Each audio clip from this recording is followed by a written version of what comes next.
Welcome po sa ating panibagong video. So ngayon naman po ay ating pag-aralan kung paano natin i-add yung ating smart camera doon sa ating application.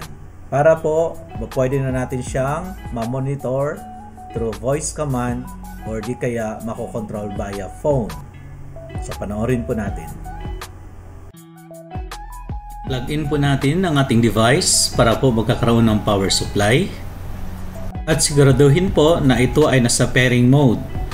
Kung hindi naman, kailangan lang siyang i-reset. Pindutin po ang add device at hahanapin siya sa navigation panel at makikita siya sa category ng camera at lock. Yun lang po ang pinakaangkop na uri ng camera, whether Wi-Fi siya, Bluetooth, or Zigbee.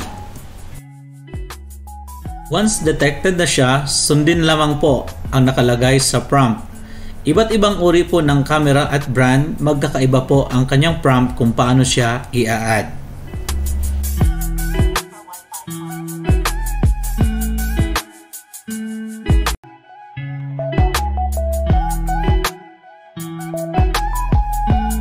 Once detected na yung device sa application, antayin na lang po kung kailan siya mag-success yung connection.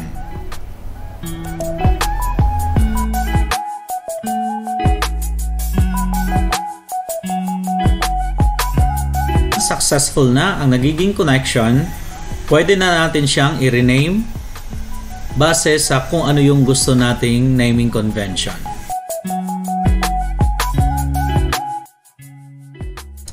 Once okay na ang lahat, makikita na natin yung footage sa mismong application. Pwede na natin siyang i-testing yung panning, zooming, at other navigation. Nagpapatunay na nakokontrol natin yung camera sa pamamagitan ng app. Maraming salamat po sa panonood at sana po may natutunan tayo sa ating pinapakitang video. At para naman po matutunan natin kung paano mag-add ng other smart devices doon sa ating phone application, so pwede natin panoorin yung iba nating mga video. At para naman po sa actual training, so pwede tayo mag-proceed sa ating training center dito sa Regional Training Center ng NCR po. Located po to siya sa TESDA Complex. So tingnan nyo na lang po yung nakapost dyan sa ating screen. Maraming salamat po.